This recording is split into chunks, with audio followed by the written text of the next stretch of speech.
नमस्कार, मैं हूं आरजू अंसारी और आप देख रहे हैं राष्ट्रीय जगत विजन न्यूज। करनी सेना के राष्ट्रीय अध्यक्ष डॉक्टर राज शेखावत एक बार फिर अपने विवादित सोशल मीडिया पोस्ट के कारण सुर्खियों में हैं।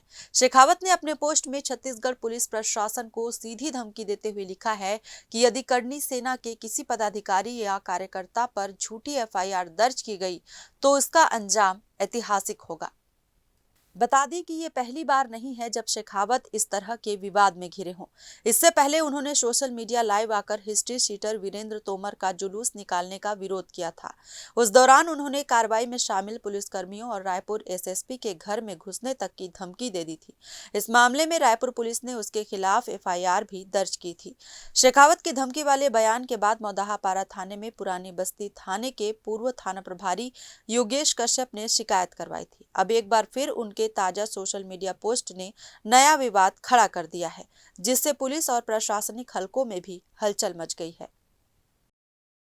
फिलहाल इस खबर में बस इतना ही। देश प्रदेश की खबरों से अपडेटेड रहने के लिए हमारे चैनल को सब्सक्राइब करें और नए खबरों के नोटिफिकेशन के लिए बेल आइकॉन जरूर दबाएं। नमस्कार।